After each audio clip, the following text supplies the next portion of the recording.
Welcome to Motivational Monday. I am super excited today to have Tracy Hazzard with us. And Tracy is an Inc. columnist and the co-host of 3 top-ranked podcasts. Feed Your Brand, just listed as one of CIO's top 26 entrepreneur podcasts to listen to in 2018. The newly launched expert platform, Product Launch Hazards, and what? WTFFF question mark exclamation. The 3D print innovation start point, featured as one of the exclusive live podcasts at the South by Southwest 2018. With a constant stream of content and products from her authority platform, reaching over 100,000 listeners and viewers each month, Tracy influences and casts branded content and $2 billion worth of consumer products and innovation around the world. Welcome, Tracy. Thank you for having me, Juliet. Excited to talk to your entrepreneurs. Well, I'm sure they're going to be really excited to hear what you have to say as well. So the reason that I wanted to have Tracy on is because so many people are out building their platforms for books and products and services, but they forget about the content. They think it's too hard. They don't want to do it. They share somebody else's genius and think that's okay. And you have such a genius way of getting it done and getting it done fairly easily. Well, and I think, Juliet, the big mistake in most people's thought process is that a platform is just like a one-time thing. But if you only have the money and the time to build a soapbox, right? Instead of a full stage, right? How can you keep it so that it continually grows? And content is one of those ways that it can grow for you. So if you set the basic groundwork, the basic platform in place, and then you continually feed it with great content that is strategically planned to grow you in the right areas, like on the internet, right? On web, on audio, on YouTube, wherever those places might be that is going to attract the right audience for you. When it's building itself underneath you all the time, it's raising your platform for you. And that's what you really want. I mean, if you're going to spend time and energy on something, you want it to continually grow you. Yes, absolutely. Now, your specialty, you have all sorts of modalities, but your specialty is actually podcasts. And and I want you to talk a little bit about why you do it the way you do it, because you make it easy. I had my own podcast a couple of years ago, and it was darn hard. So I will tell you firsthand, it wasn't easy, right? And so it's because it's not easy that I said, this is ridiculous, and we need to reinvent the whole process, and we need to look at how it works and what we can do differently. And so we started a podcast that is that 3D print one, WTFFF. It stands for Fused Filament Fabrication. It is not a swear. And if you don't know that, then you're not the right listener. So we hit on something really valuable early on, which was that we screened out people before we ever even got them listening. So it became this attractor point. And so we started that about 4 years ago. We have over 535 episodes, and I'm just about to retire my role as a co-host on it and turn it over to somebody else. And so, because it's not a part of my core everyday business. So I'm going to turn it over to actually somebody you probably know, Steve Crimmy. Oh, yes, I do. Yeah, because he's doing some work with Tom on a 3D print site. And I was like, it's logical. You guys should take it over and do it from here. So they are. But in it was like excruciatingly difficult. And so back then also it was a little harder. There wasn't as many like courses on how to podcast, and there wasn't as many blog talk radio packages you could buy. So I had to read all the books and read between the lines and figure out what they were trying to sell me and what I should just do. And so this is kind of my specialty, because I always joke that I'm a how-to girl. Like I like to figure out the how-to, but I like to figure out the how-to and the fastest path. And with I call it the critical path, right? The least amount of things that you need to do, but the things that are most critical for the success, for the ultimate outcome you want to achieve. And so we did that, and we launched our podcast in 6 weeks. And then since then we can do it in as little as 2 weeks. We've refined it down to this system of this is all you need to do. That's the perfect amount. And so people would come to me and go, will you just do it for me? Because I don't want to do it, and I don't want to read these books, and I don't want to learn it, and you have a course, but I don't even want to go through it. Will you just do it for me? And so they started throwing their business at me, and I said, okay, I think we should start another business. And that's how what we call Brandcasters today came about. But one of the things that we did that was so different was we didn't just podcast, because when I was reading between the lines, I realized that many of those early podcasters came out of the blogging world. And it really was the fact that they had these power blogs and Google ranked sites that was giving them the power that they needed. The podcasting was just, in fact, a lazy way. And for me, that was exactly the case. A lazy way to make sure that you're putting your content out there, that the blogs are coming out every single week. And sometimes in the case of the way we did it, every single day. And so, and then on the flip side of that, I was like, didn't really want to do video because I didn't want to have my hair done. And, so like, yeah, so I was like, I was not willing to do a daily video. Right. And so that was way too much work for me. So I was like, yeah, I can talk, right? You can hear it. I can talk about anything. And so it really became this like really lazy, easy path for me to do it. And so many people think that's what it's going to be. But if you don't have the infrastructure underneath, posting the blogs and doing all of that work for you, then it does become arduous. It becomes really difficult and time consuming. And the last thing you want is be editing audio or doing something like that. And that is not, this is a case where you have to think about it as an investment in throwing a little money, and it doesn't have to be a tremendous amount of money, but throwing a little money so that you save a lot of time. And so that's where we make a lot of mistakes. We think, well, we have more time than money when we're starting up, when we're building our platform. But this is a case of there's so much information that you don't have. Editing your podcast and doing that is not the way to go. You could start it up yourself. In fact, we practically give our course away for free because we want you to start it up successfully, but don't edit it. Don't spend time on that. Use a service of any kind, even if it's not mine. So. Yeah, no, I agree. I think the most time consuming part of mine was, oh my gosh, I just complained about this ad nauseum, was when I would invite guests on, the lack of a media kit that we could work with. We would get things piecemeal, like we give them a list and we get a bio shot here. Oh, I have to go write my bio. And it was like, are you kidding me? So, well, I mean, this is where you pick better guests, number one, right? But we use a calendar form, and basically we don't let them opt out of those specific topics. So they have to put a bio in, they have to attach their headshot. It goes right through the calendar form, and they can't even book their interview with us if they don't have it. So you will have a few people who drop off before they ever book with you. And that happens. And usually I find that the people who they just need a little more time, and maybe they'll book for next month and not this month. So I always put out because I like to do 4 interviews a month minimum. So I always try to schedule at least 6 or 8. And that way I'm a little ahead on my podcast if I need to be. But I also know that if a couple people drop out, and we rarely have had it I think I've done, out of the 550 episodes or something, I've probably done, I'd say 300 of them are interviews. So there's a lot of interviews in there. And so I'd say I probably lost maybe 3 people who got sick, emergency happened, and they didn't record on the day. But because we're not airing live, if you got a few backup, you're good. Yeah, no, I definitely agree. I always my calendar is always 3 months ahead for what I'm doing. So, 2 months ahead, actually. Yeah, that's the way I like to stay. 2 months. 3 months makes your guests feel a little like, wow, they're never getting to my content. And so they don't promote enough because they sort of lost the momentum from it. So we try not to do that often with our guests. Right. Yeah. And the other thing too is sometimes like the market, like we're coming up on Facebook's making changes a week from now, and it's going to be revamped and all different. So if I had done something Facebook related 3 months ago, it would be useless. Yeah. Obsolete. So it's kind of silly with that.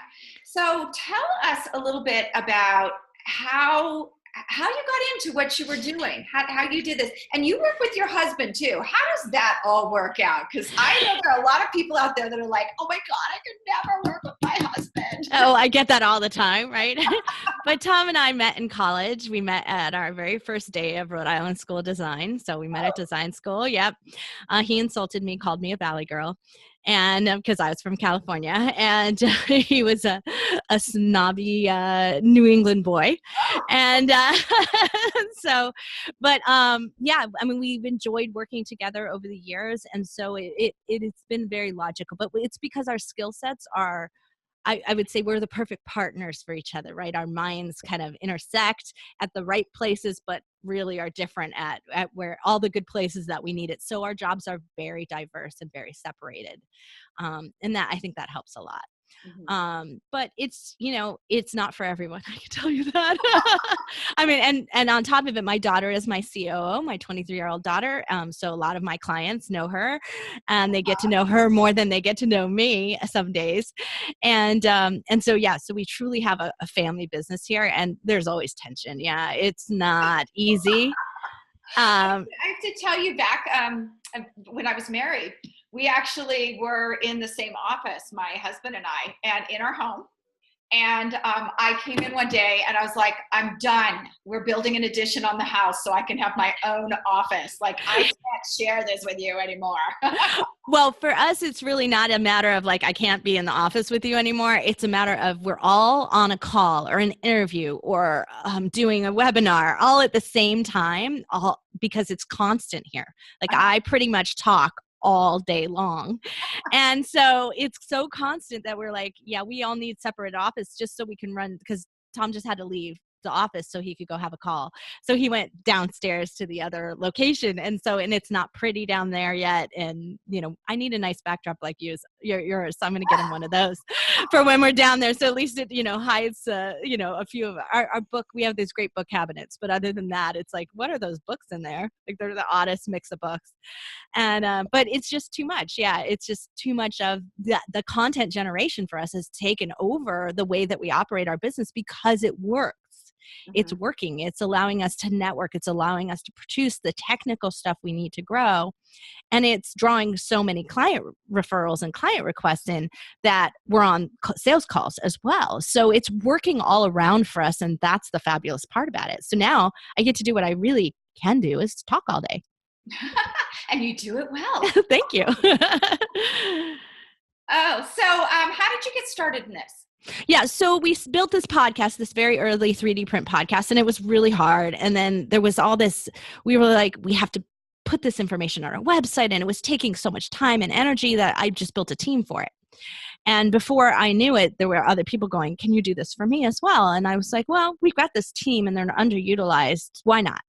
And so I took on a few clients, and in the process of doing it, we also, because Tom and I are never good at settling for the tools and things that are out there, we reinvent things when we see a problem or when we see an opportunity. It's kind of, this is what we do in the product world. So why would we do it in the software or systems world, right?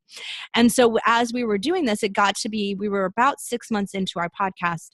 And we had gotten a request to have an advertiser on our podcast. I mean, they just came to us and said, can we advertise? You guys are like all the rage in the 3D print world. It's a small community where everyone's talking about it. Can we run? We've heard about this podcast advertising thing and we don't know if it's any good. So we'd love to run a test with you. And we said, well, we only have 25,000 plays a month. And of that, only our most current episodes that, if you wanted to advertise on 4 of them, that would only represent maybe 5,000 of those plays, because the plays are across our whole entire catalog. So when someone finds us, they binge listen to us. They go all the way from the beginning and listen all the way through. And at that time, it was probably about 100 episodes. And so we said, can we do something different? So we ran the ads, but it kept us thinking, and we said, you know what, we really need to invent something where we can run an ad across all of it. And when I started talking to my audio team, they were like, well, we have to re-edit everything. You lose statistics. This is, it's time consuming. We could never run it quickly to get you up and running. And I said, that's not good enough for me. Let's see what we can do. And so it took us another about 4 months, but we invented a way to add mix on the fly so that you could instantly add ads into it. And one of the things that we wanted to do was not stream ads. So if you've ever heard of Netflix does this, they put an ad at the front of it, YouTube does it, and you have to wait till that's done before you can listen or watch. And so we said, that's not good enough, because the ads that get traction are the ones that are in the middle. The ones that I record on behalf of whoever my advertiser might be. And so can we do it that way? And can we add it in and take it out? And so we developed it and we invented it and it worked. And it took us about a year in beta to make sure it was really working well and could be used and how people would use it. But it came out of beta last year. And we have clients who use it every single day. And so instead of advertising and taking in what would have been 5,000, and let's say you charge them, you in the case of what we did, we charged them $3,000 for that because we charged a flat rate, but it was stuck in those ads. We're stuck in those podcasts for life, right? You could take a 30-day set of ads for a specific amount of money, knowing that it would get your full plays, so the 25,000 over the course of that month. And so it made them very satisfied. And then in the process, we discovered that we had 37% conversion on the call to action from our ads. So we had a huge transaction on it.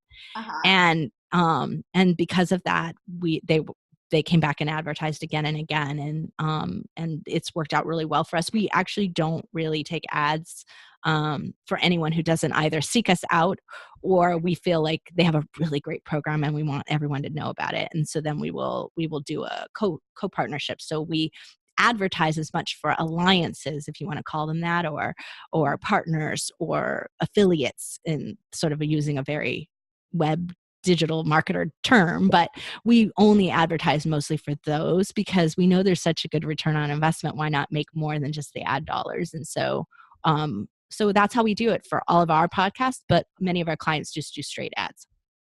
Nice. Very nice. You have something free to give. Well, before we get to that, talk to me a little bit about, I just realized the time here. Talk to me a little bit about what you guys do as far as when you're setting it up, like all of the things you do, and then why it's so important to have that transcription you guys do into blogs. Yeah. So we call it Brandcasters. That's the name of our business, but brandcasting, if you want to call it that. What we do is it's the audio or the video, because you can start from either. It doesn't really matter. In fact, we do a lot of videos. So I have Product Launch Hazards is another podcast. That one is completely video based.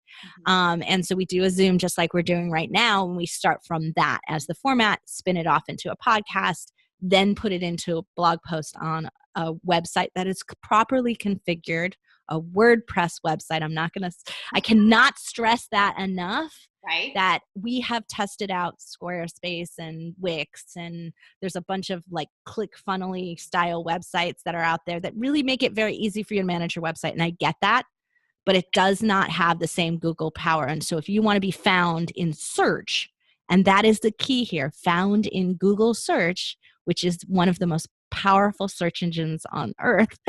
So on and off earth, because it's technically in the cloud, you want to make sure that you've got a site that just isn't blocking that for you. And that's what some of these other sites do. So we find that to be work the best.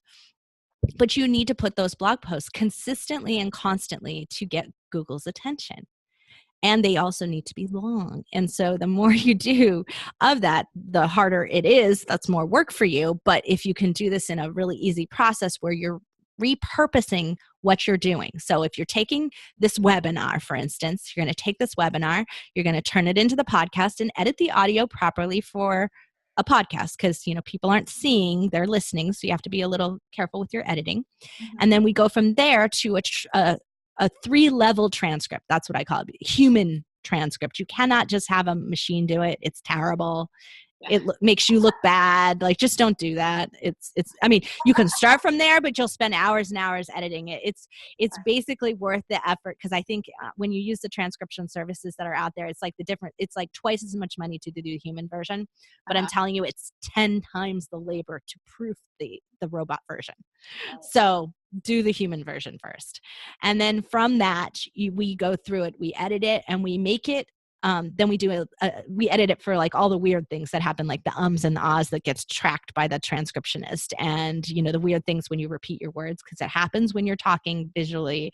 When you're talking to someone, you tend to repeat words, and so and it doesn't really sound good when you're listening to it. So, and it definitely doesn't read well. So we try to edit those.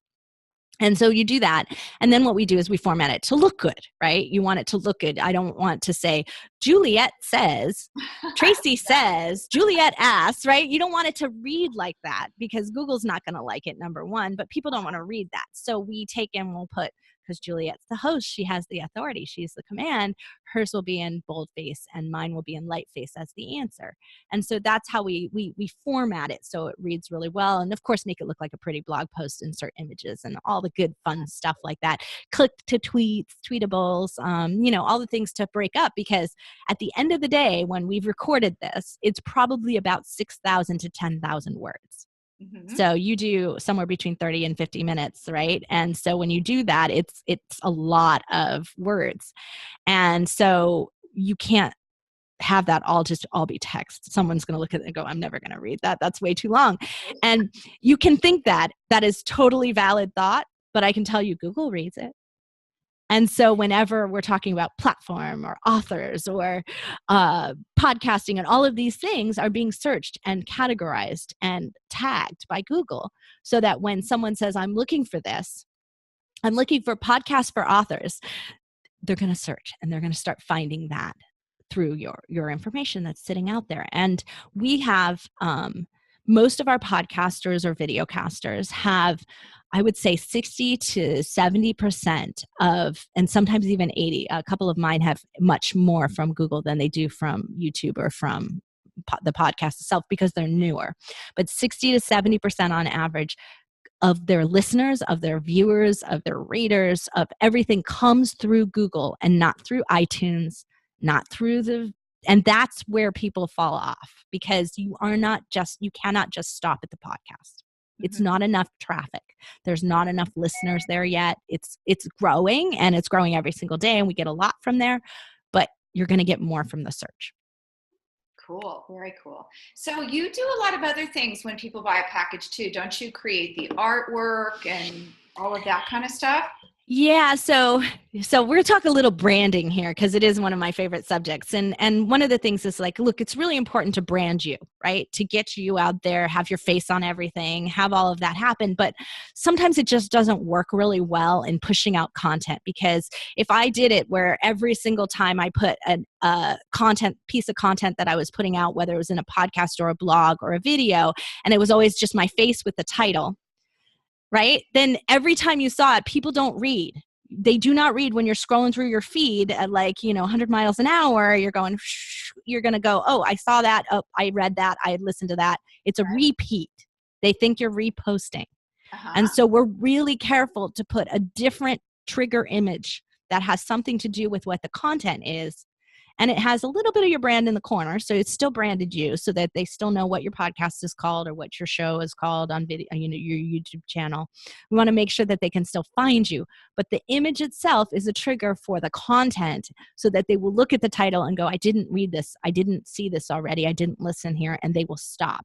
So our goal is to, obviously give you so much information, but also visual, audio, touching all of your senses in the process, so that they can match to the one that suits them the best. Because it doesn't matter what you like, it matters what your core client, your listener, your audience wants, right? How do they want to consume you? And every person has a different preferred method. I am a reader. I will read people's books. I actually do that before I interview someone. Most people do not do that today, but that is my preferred method. But I also know that I am so much better at communicating verbally and on video. Right. So I also know that I reach through in a different way than I do in the written word. So I write a column for Inc.com. I write 6 articles a month, and I can tell you they don't get half the amount of readers that my videos and my podcast do. They don't even get a tenth of it. Wow, that's crazy. So yeah, and they're only 600 words. So it should be easier to read, right? Well, but they just don't. Attention span these days either. Yeah. So that really plays into it as well. Yeah. So you could, though, if you're a true author and you care about the written word, you can take from that blog post, from that very, very long transcription post, and write your article. I do it all the time. It's always fodder for my article. It helps me get my thoughts out. And then I write a very concise 600-word article. So you can repurpose it yet again and seed it out there into places and contribute articles in other places that lead back to your podcast, to your video, to your blogs. Very nice. Very nice. You have a free gift for us today, don't you? I do. I do. It is my media tips secrets. And so this is one of the things that I learned very, very early on. And I actually learned some of it from Karen Leland, who I know you've had on here, right? Yes. Yeah. And because she was when I first got my column, I went, Karen, I've never written a column before. What do I do? And she's my friend. And she was actually one of my very first podcasters ever on my platform. Oh, wow. And yeah, and so I went to her and I was like in a panic. I was like, what do I do? And how do I make sure that I'm writing about good people? And so her tips are kind of included in it. But basically it is really how I and how the media evaluates a good platform and decides if you're worthy of being written about or interviewed or whatever it is that they might put you on their video, right? Put you on their television channel. It's really a way at which we evaluate and we look through that. And so that's what this is about. It's got a bunch of different articles also a couple different articles that I wrote that just kind of, magnify that a little bit more for you. That's great. So you guys, I'm going to be putting that in as a link down below this so you guys can get that free gift and learn more about Tracy. It's amazing. I have a whole group community build right now. And I brought your name up last week. And it's so funny because a couple of them are already talking to you. They came back from they've connected with people who came back from CEO Space this time, and they were like, oh my gosh, Tracy, I need to talk to her about this. I have an appointment already. So I was really excited after I told you I wanted to make that introduction to my audience that some of the people had already taken those steps to connect with you.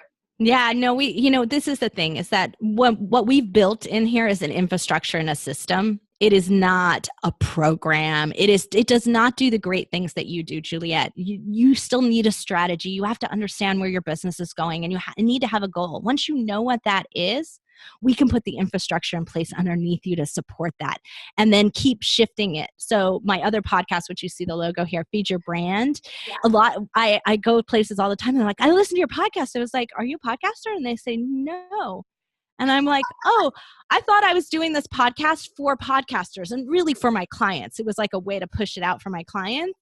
And They say, oh no, I'm a blogger, I'm a digital marketer, but the information you bring is so valuable because it's helping to move the needle up on what's working and how we can take the strategy to the next level and keep it going because you can't do everything at once. Right. You have to build a strong platform underneath you. You have to build a strong stage and then grow that over time. And at each different level, you're ready for something new.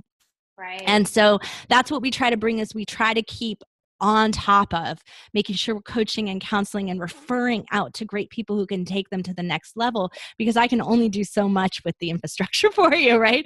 I can churn that in and out. I can make sure my team has the best SEO tools and the best search engine optimization systems and tools in place, but I cannot make it grow your business if you don't have the right strategy for that. And so that's really where we try to really support those that are out there doing that. Fantastic. Thank you so much for coming on here today. I really appreciate it. And you guys, again, look down below. After we post this, we'll go ahead and post the link so you can get Tracy's free gift as well. Thank you. Thank you. And good luck to you all. Build great platforms.